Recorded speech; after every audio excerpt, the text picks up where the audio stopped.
And now joining me on the line, he's a former ECW World Champion and a former Ring of Honor World Champion. He is Jerry Lynn. Jerry, how you doing today? Great. How are you doing? I'm doing well, man. Glad to have you here. Now, first off, Jerry, please update us on your recovery from your back surgery last month. Well, just 2 weeks ago, I got the okay from the surgeon to start lifting more than 5 pounds, and he's leaving the physical therapy up to me. Okay. So I just got to take it slow and not do anything stupid in the gym, which will be very difficult for me. But you're happy with the progress, yeah? Yeah.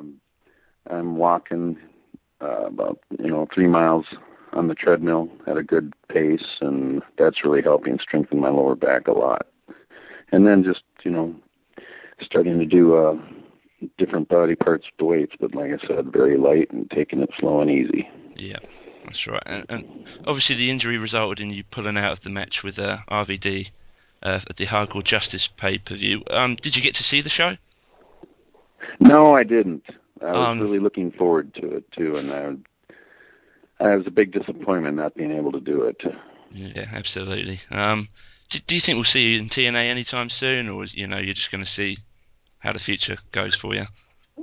Well, Rob called me the day before the pay-per-view to see how I was and everything, and he said not to worry about it, that we could make it happen again. So, we'll see what the future holds. But Awesome. I don't know if it would lead into a contract with TNA or it'd be just a one-time thing. So All right. we'll see. Now, back in 2001, yourself and RVD main evented the last ever real ECW pay-per-view. You and Rob had so many great matches. Why do you think you two had such great in-ring chemistry? I don't know. Yeah, just certain people you have more chemistry with than others, and our styles, I guess, just clicked since day one. So we would always, try to give the fans something they hadn't seen before, and plus try and, like especially on the pay-per-views, just up it a little every time. And what was it like on that very last show, the Guilty as Charged pay-per-view? Because I think it was the case of RVD coming out. People didn't know if he was at the show. What was that all like that night? It was a very, very, what's the word? It was an emotional roller coaster because I almost didn't even do the pay-per-view because I Really? found out I found out once again we were only getting half our paychecks, Mm. and so I almost didn't do it. I held out for my regular paycheck, which I was still owed a ton of money anyway, but at least, we all had the feeling that this was it, so I at Yep. least wanted my money for that pay period anyway. So I almost didn't even do it. But Wow. it was sad because I was really enjoying turning heel, and I think it was really fun working with Cyrus, and we had a really good chemistry together. So I was really looking forward to the future. But so it was kind of sad that was it. Absolutely. Now, it's hard to believe that it's around 10 years since you actually won the ECW World title. What was it like on that night to know that you were going to win the championship? Oh, that was a bittersweet night too. It was because I knew it wasn't going to last long because initially they didn't want the belt on me, and I think Justin talked him into it because it was good business at the time. So I knew it wasn't going to last long, which was fine. But I always I don't know. I guess I always looked at getting a championship was a reward for hard work, Yeah. and so it was just bittersweet. But what made the night great was my dad was there to see it because he'd only seen like about 3 of my matches, so that made it a little more special. All right, man. Well, you more than paid your dues throughout your career to earn that night, man. Well, Um, thank you. now, I think a lot of people feel that way, man. So how did you feel about your future in the industry when ECW did officially die? Well, um, I knew I still had an open door at WWF because when I first started with ECW, um, they wanted me to be.